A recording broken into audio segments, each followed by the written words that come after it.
ನಮ್ಮ ಮಹಾದೇವ ಅವರ ಈ ರೂಪದಲ್ಲಿ ಮಹಾಕಾಲ ಅರ್ಥಾತ್ ಮೃತ್ಯುನ ಭಕ್ಷಣೆ ಮಾಡ್ತಾರೆ ಮತ್ತು ಕಾಲ ಅರ್ಥಾತ್ ಸಮಯನ ನಿಯಂತ್ರಣ ಮಾಡೋ ಸ್ವರೂಪದಲ್ಲಿ ಸದಾ ಅವರ ಜೊತೆಯಲ್ಲೇ ಇರ್ತಾರೆ.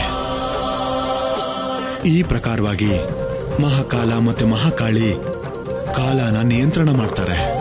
ಮತ್ತೆ ಪ್ರಭು, ಮೃತ್ಯು ಅವರ ಅಧೀನದಲ್ಲೇ ಕಾರ್ಯನಿರ್ವಹಿಸುತ್ತೆ. ಮತ್ತವರಿಬ್ಬರ ಮಹಾ ನೃತ್ಯನೇ ಈ ಸೃಷ್ಟಿಗೆ ಮೂಲ.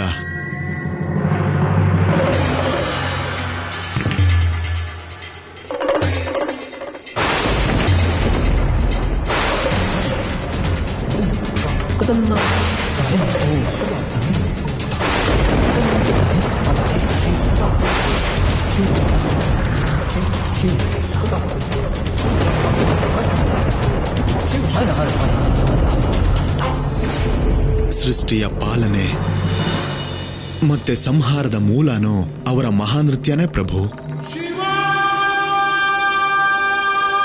ನಂದಿ, ಮಹಾಕಾಳಿ ಜನ್ಮ ಹೇಗಾಯ್ತು ಅಂತ ಹೇಳಿ. ಮಹಾಕಾಲನ ಮಹಾನೃತ್ಯದಿಂದನೇ ಪ್ರಭು.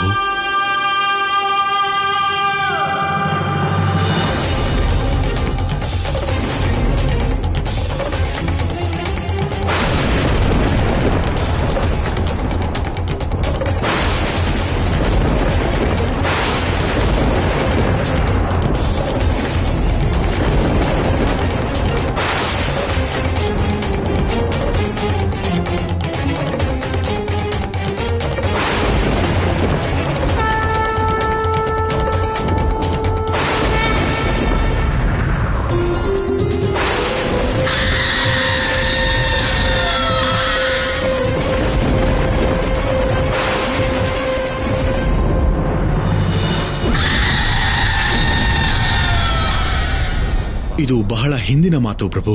ಈ ಸೃಷ್ಟಿಯ ಪ್ರಾರಂಭದಲ್ಲಿ ನಾರಾಯಣ ದೀರ್ಘ ನಿದ್ರೆ ಮಾಡ್ತಿದ್ರು. ಆಗ ನಾರಾಯಣನ ನಾಭಿಯಿಂದ ಹುಟ್ಟಿದ ಕಮಲದಲ್ಲಿ ವಿರಾಜಮಾನವಾಗಿ ಬ್ರಹ್ಮದೇವರು ಮಲಗಿದ್ರು. ಆಗ ನಾರಾಯಣನ ಕಿವಿಗಳಿಂದ ಮಧು ಮತ್ತೆ ಕೈಟಭ ಅನ್ನೋ ಇಬ್ರು ಅಸುರರು ಹುಟ್ಟಿದ್ರು.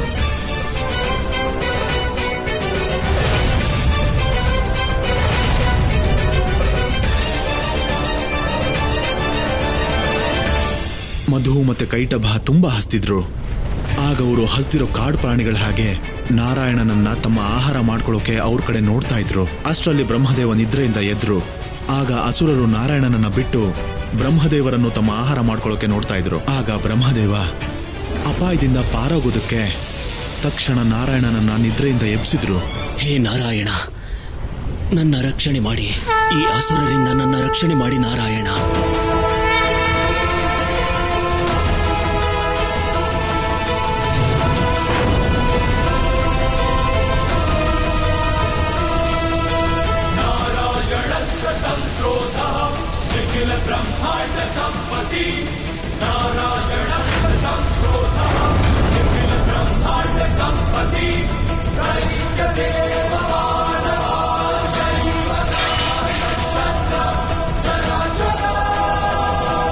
ಆಮೇಲೆ ಮಧು ಮತ್ತು ಕೈಟಭರ ಯುದ್ಧ ನಾರಾಯಣನ ಜೊತೆ ಎಷ್ಟೋ ವರ್ಷಗಳ ಕಾಲ ನಡೀತು. ಆದರೆ ಯಾರೂ ಸೋಲ್ಲೇ ಇಲ್ಲ ಪ್ರಭು. ಅಷ್ಟು ವರ್ಷಗಳ ಕಾಲ ಯುದ್ಧ ಆಯ್ತಾ? ಹೌದು ಪ್ರಭು.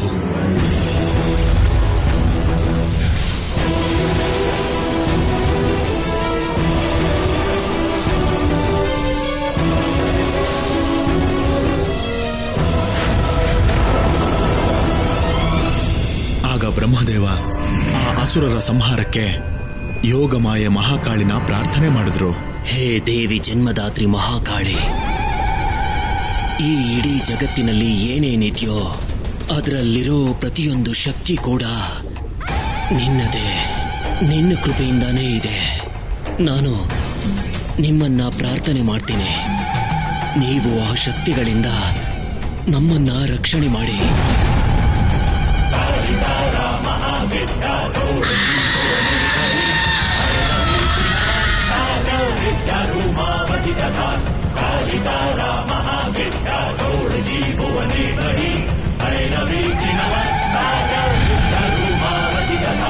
महाविद्या प्रकृतिता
ಧನ್ಯವಾದ ನಾರಾಯಣ.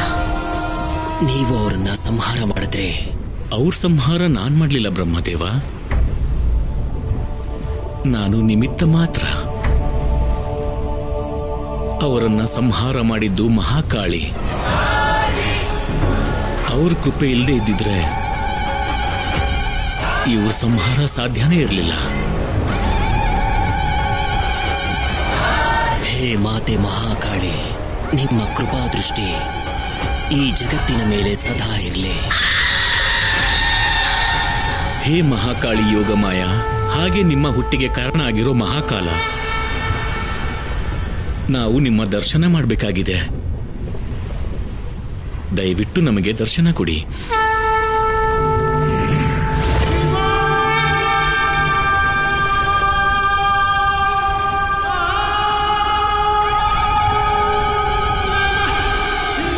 ನಮ್ಮ ಪ್ರಣಾಮಗಳನ್ನು ಸ್ವೀಕಾರ ಮಾಡಿ.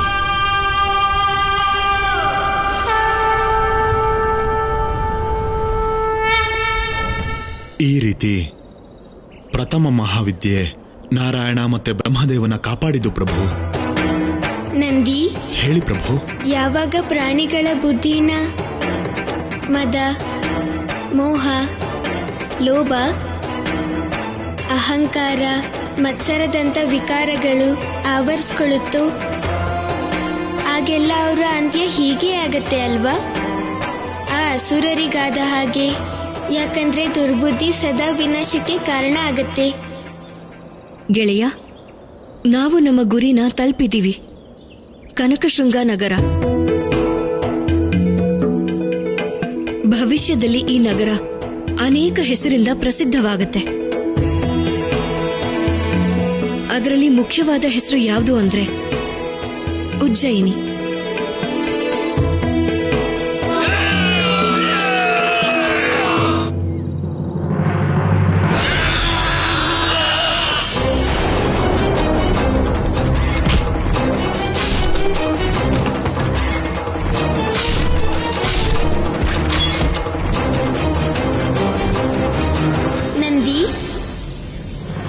ಜನರೆಲ್ಲ ಯಾರು ಗೆಳೆಯ? ಯಾಕೆ ಹೀಗೆ ಹೊಡೆದಾಡ್ತಾ ಇದ್ದಾರೆ? ಇದು ಆ ವಿನಾಶಕಾರಿ ಮೋಡದ ಪ್ರಭಾವ ಪ್ರಭು. ಇವರನ್ನ ಹೇಗಾದ್ರೂ ಮಾಡಿ ತಡಿಬೇಕು ನಂದಿ. ಇಲ್ದಿದ್ರೆ ದೊಡ್ಡ ಅನಾಹುತ ಆಗತ್ತೆ. ಈಗ ಈ ಕಾರ್ಯನ ಕೇವಲ ನೀವು ಮಾತ್ರ ಮಾಡಕ್ ಸಾಧ್ಯ ಮಾತೆ. ನೀವು ನಿಮ್ಮ ಮಹಾಕಾಳಿಯ ರೂಪನ ಧರಿಸಿ ಮಾತೆ, ಮತ್ತೆ ಇವ್ರನ್ನೆಲ್ಲ ಸಂಹಾರ ಮಾಡಿ.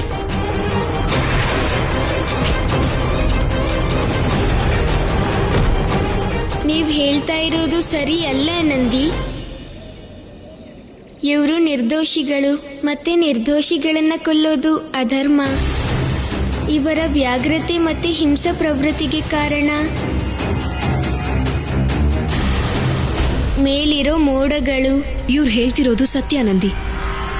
ದೋಷ ಜನರದ್ದಲ್ಲ, ಈ ಪ್ರಳಯಕಾರಿ ಮೋಡಗಳದ್ದು. ಇದರ ದುಷ್ಪ್ರಭಾವದಿಂದ ಇಲ್ಲಿರೋ ಜನರ ಮೇಲೆ ರಾಕ್ಷಸ ಸ್ವಭಾವ ಪ್ರವೇಶ ಮಾಡಿದೆ. ನಾನು ಈ ನಿರ್ದೋಷಿ ಜನರನ್ನ ಕೊಲ್ಲೋದಕ್ಕಾಗಲ್ಲ. ಇದು ಖಂಡಿತ ಸಾಧ್ಯ ಇಲ್ಲ. ಗೆಳತಿ, ಈ ಪರಿಸ್ಥಿತಿನ ನಾವು ಹತೋಟಿಲಿಡೋದಿಕ್ಕೆ ಇದಕ್ಕೆ ಕಾರಣ ಆಗಿರೋರನ್ನ ತಡೆಯೋದು ತುಂಬಾನೇ ಅನಿವಾರ್ಯ ಆಗಿದೆ. ಇದರ ಅರ್ಥ ಇವರು ಕೆಟ್ಟವರಾಗಿರೋದಿಕ್ಕೆ ಕಾರಣ ಏನೇ ಆದ್ರೂ ಈಗ ಇವರೆಲ್ಲ ಅಸುರರಾಗಿದ್ದಾರೆ.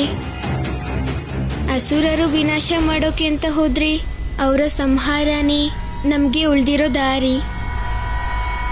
ಆದ್ರಿಂದ ಈ ಪರಿಸ್ಥಿತಿಲಿ ನೀವು ಮಹಾಕಾಳಿ ರೂಪನ ಧರಿಸೋದು ಅನಿವಾರ್ಯ ಗೆಳತಿ. ಮಹಾಕಾಲ ಸ್ವತಃ ಮಹಾಕಾಳಿಯ ಆವಾಹನೆ ಮಾಡ್ತಿದ್ದಾರೆ. ನಾನು ತಕ್ಷಣ ಪ್ರಕಟ ಆಗ್ಬೇಕು. ಇಲ್ದಿದ್ರೆ ಅವರ ಆವಾಹನೆಗೆ ಅವಮಾನ ಆಗುತ್ತೆ.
ನೀನೀಗ ಮಾಡ್ತಿರೋದು ಸಂಹಾರ ಅಲ್ಲ ಮಹಾಕಾಳಿ, ಸುಖ ಮತ್ತು ಶಾಂತಿಯ ಸ್ಥಾಪನೆಗೆ ಜಯಘೋಷ.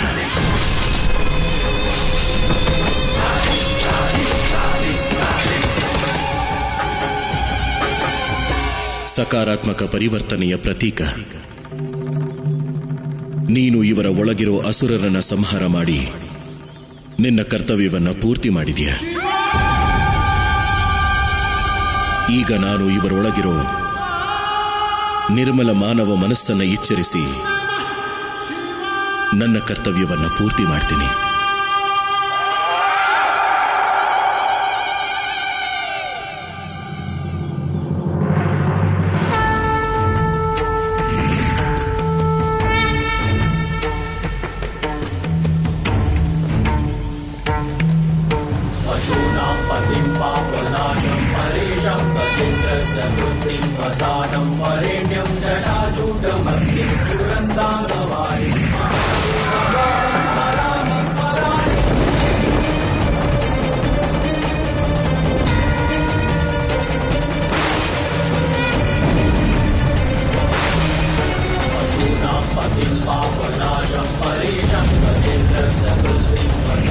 ಇದೇನಾಗ್ತಿದೆ ಇಲ್ಲಿ? ಇದೆಲ್ಲ ಆಗ್ತಿರೋದ್ರ ಅರ್ಥ ಏನು?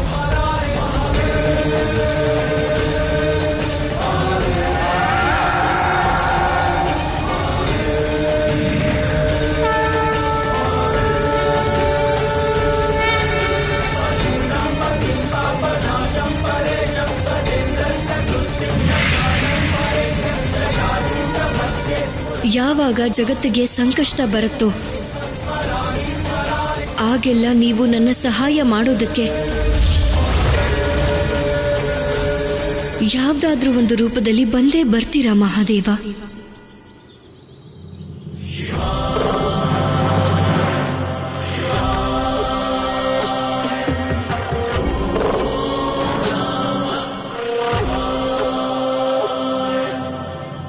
ಬಾಲಶಿವ,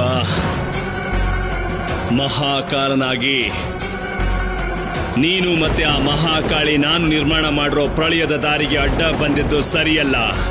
ಅಣ್ಣ, ಬಾಲಶಿವ ಕೇವಲ ಪ್ರಳಯ ಅಷ್ಟೇ ತಡೆದಿದ್ದಾನೆ, ಆದ್ರೆ ಮಹಾದೇವ ಆಗಿಲ್ಲ. ಮತ್ತೆ ಚಿಂತೆ ಯಾಕೆ? ಅಜಾಮುಖಿ, ಆ ಬಾಲಶಿವ ಇದೇ ರೀತಿ ನನ್ನ ಪ್ರಳಯದ ದಾರಿಗೆ ಅಡ್ಡ ಬರ್ತಾ ಇದ್ರೆ ಕೈಗೆ ಬಂದಿರೋ ಅವಕಾಶ ತಪ್ಪು ಹೋಗುತ್ತೆ. ನೀನ್ ಯಾವ ಅವಕಾಶದ ಬಗ್ಗೆ ಹೇಳ್ತಿದ್ಯಾ ತಾರಕ? ನನ್ನ ಅಧಿಪತ್ಯದ ಅವಕಾಶದ ಬಗ್ಗೆ ಮಾತಾಡ್ತಾ ಇದ್ದೀನಿ ಅಮ್ಮ. ನನ್ಗೆ ಅರ್ಥ ಆಗ್ಲಿಲ್ಲ. ನಾನು ಹುಟ್ಟಾಗ್ತಿರೋ ಸಮಸ್ಯೆಗಳಿಗೆಲ್ಲ ಬಾಲಶಿವ ಇದೇ ರೀತಿ ಅಡ್ಡಿ ಮಾಡ್ತಿದ್ರೆ ನನ್ನ ಯೋಜನೆ ಯಾವತ್ತೂ ಸಫಲ ಆಗೋದಿಲ್ಲ ಅಮ್ಮ. ಏನು ನಿನ್ನ ಯೋಜನೆ? ಅಮ್ಮ, ಪ್ರಳಯದ ನಂತರ ಸೃಷ್ಟಿ ಮತ್ತೆ ನಿರ್ಮಾಣ ಆಗುತ್ತೆ. ಆಗ ನಾನು ಗುರು ಶುಕ್ರಾಚಾರ್ಯರ ಜೊತೆ ಸೇರ್ಕೊಂಡು ಈ ಸೃಷ್ಟಿ ಮೇಲೆ ಅಧಿಕಾರ ಮತ್ತೆ ಸಮಸ್ತ ದೇವತೆಗಳನ್ನ ನನ್ನ ಅಧೀನದಲ್ಲಿ ಇರೋ ಹಾಗೆ ಮಾಡ್ತೀನಿ. ಈ ಸಂಪೂರ್ಣ ಜಗತ್ತಿನ ಮೇಲೆ ನಂದೇ ಅಧಿಕಾರ ಇರಬೇಕು ಅಮ್ಮ.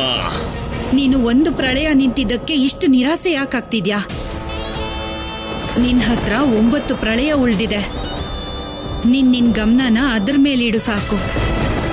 ಸರಿಯಾಗಿ ಹೇಳಿದ್ರಿ. ಈಗ ನಾನು ಮುಂದಿನ ಪ್ರಳಯದಲ್ಲಿ ಎಂತ ವಿನಾಶ ಲೀಲೆ ಮಾಡ್ತೀನಿ ಅಂದ್ರೆ ಆ ಬಾಲಶಿವ ಹೋಗಿ ಆ ಪಾರ್ವತಿ ಜೊತೆ ಸೇರ್ಕೊಂಡ್ರು ಪ್ರಳಯನ ತಡೆಯೋದಕ್ಕಾಗೋದಿಲ್ಲ. ಹಾಗಾದ್ರೆ ಮುಂದೆ ಏನ್ ಮಾಡ್ಬೇಕಂತಿದ್ದೀರಾ ಅಣ್ಣ? ಸೂರ್ಯನ ಅಂತ್ಯ.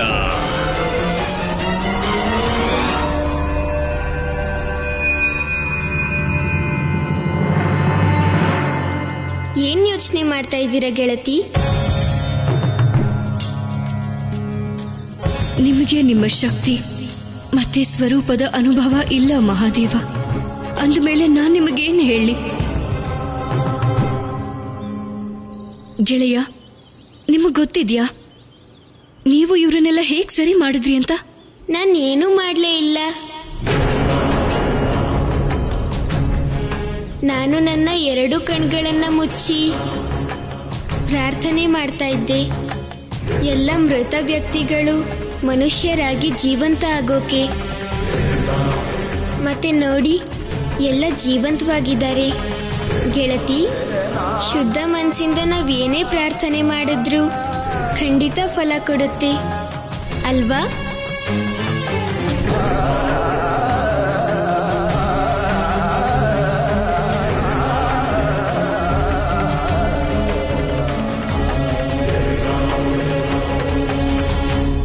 ಅಂದ್ರೆ ನಿಮ್ಗೆ ಇನ್ನೂ ಸರಿಯಾಗಿ ನೆನಪು ಬಂದಿಲ್ಲ ಮಹಾದೇವ. ನೀವೇ ಮಹಾದೇವ, ನೀವೇ ಮಹಾಕಾಲ ಅಂತ ನಿಮ್ಗಿನ್ನೂ ಗೊತ್ತಿಲ್ಲ.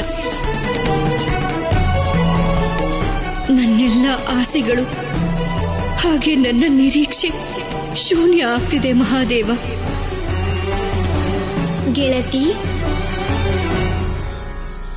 ಮೊದಲನೇ ಸಂಕಟ ದೂರ ಆಯ್ತು. ಈಗ ನಾವೆಲ್ಲಿ ಹೋಗ್ಬೇಕು? ಈಗ ನಾವು ಕಾಮಾಖ್ಯದ ಕಡೆ ಹೋಗ್ಬೇಕು ಪ್ರಭು. ಅಲ್ಲಿ 2ನೇ ಮಹಾವಿದ್ಯೆ ಮಾತೆ ತಾರ ತಮ್ಮ ಮಹಾದೇವ ತಾರಕೇಶ್ವರನ ಜೊತೆ ಇರ್ತಾರೆ. ಅವರ ಸ್ವರೂಪ ಹೇಗಿದೆ ನಂದಿ? ಇವರು ಕೂಡ ಮಹಾಕಾಳಿಯ ಹಾಗೆ ರೌದ್ರ ರೂಪದ ಸ್ವರೂಪದಲ್ಲಿರ್ತಾರೆ. ಇವರಿಗೂ ಚತುರ್ಬಾಹು ಸ್ವರೂಪ ಪ್ರಭು. ಅಂದ್ರೆ ಇವ್ರಿಗೂ 4 ಕೈ ಇದೆಯಾ? ಹೌದು ಪ್ರಭು. ಇವರ ಬಲಭಾಗದಲ್ಲಿ ಮೇಲಿನ ಕೈಯಲ್ಲಿ ಕಮಲಾನ ಹಿಡಿದಿರ್ತಾರೆ, ಕೆಳಗಿನ ಕೈಯಲ್ಲಿ ಸದಾ ಆಶೀರ್ವಾದದ ಮುದ್ರೆ ಇರುತ್ತೆ. ಮತ್ತು ಎಡಭಾಗದ ಮೇಲಿನ ಕೈಯಲ್ಲಿ ಖಡ್ಗ, ಕತ್ತಲೆ ಸರ್ಪ ಮತ್ತು ರಾಕ್ಷಸರ ರುಂಡಗಳ ಮಾಲೆನ ಯಾವಾಗಲೂ ಧರಿಸಿರ್ತಾರೆ. ಮಾತೆ ತಾರ ಉಗ್ರ ಕೂಡ ಮತ್ತು ವಿಚಿತ್ರನೂ ಹೌದು. ಇವರು ಎಷ್ಟು ದಯಾಳು ಅಂದ್ರೆ ಇವರು ವಿಷಾನು ಕೂಡ ಅಮೃತ ಮಾಡ್ತಾರೆ. ಆದ್ರಿಂದನೇ ವಿಷಕಂಠ ಮಹಾದೇವನು ಅವರ ಜೊತೆ ನಿಂತಿದ್ದಾರೆ ಪ್ರಭು. ಅಂದ್ರೆ ಹಾಲ ಕುಡಿದ ನಂತರ ಕೂಡ ಅವರನ್ನ ಮಾತೆ ತಾರಾನೇ ಪೋಷಣೆ ಮಾಡ್ತಿರ್ತಾರೆ. ಆದ್ರಿಂದನೇ ಅವ್ರು ಯಾವಾಗ್ಲೂ ನಿರ್ವಿಕಾರ ಭಾವದಲ್ಲಿರ್ತಾರೆ. ದುಃಖ ಆಗ್ಲಿ, ಶೋಕ ಆಗ್ಲಿ, ಮೌನ ಆಗ್ಲಿ ಯಾವುದೂ ಇರೋದಿಲ್ಲ. ಕಾಮಾಖ್ಯ ಕ್ಷೇತ್ರದಲ್ಲಿ ಮಾತೆ ತಾರಾ ನಿವಾಸ ಎಲ್ಲಿದೆ? ನೀಲಾಂಚಲ ಪರ್ವತದಲ್ಲಿ ಪ್ರಭು. ತುಂಬಾ ಹಿಂದಿನ ಕತೆ ಪ್ರಭು. ದೇವರಾಜ ಇಂದ್ರ ಮತ್ತೆ ಬೇರೆ ದೇವತೆಗಳೆಲ್ಲ ವಿಹಾರಕ್ಕೆ ಅಂತ ಹೋಗಿದ್ದಾಗ ಅವರಲ್ಲಿ ಒಬ್ಬ ದೇವತಾಗಣ ನೀಲಾಂಚಲ ಪರ್ವತನ ತೋರಿಸಿ ಹೇಳ್ತಾರೆ ಅದನ್ನ ಯಾರು ಕೂಡ ಎತ್ತೋಕ್ಕಾಗಲ್ಲ ಅಂತ. ಅದನ್ನ ಕೇಳಿ ದೇವರಾಜ ಇಂದ್ರನ ಮನಸ್ಸಲ್ಲಿ ತನ್ನ ಶಕ್ತಿಯ ಬಗ್ಗೆ ಅಹಂಕಾರ ಮೂಡ್ತು. ಅವರು ತಕ್ಷಣ ಆ ಪರ್ವತನ ಎತ್ತೋ ಪ್ರಯತ್ನ ಮಾಡಿದ್ರು.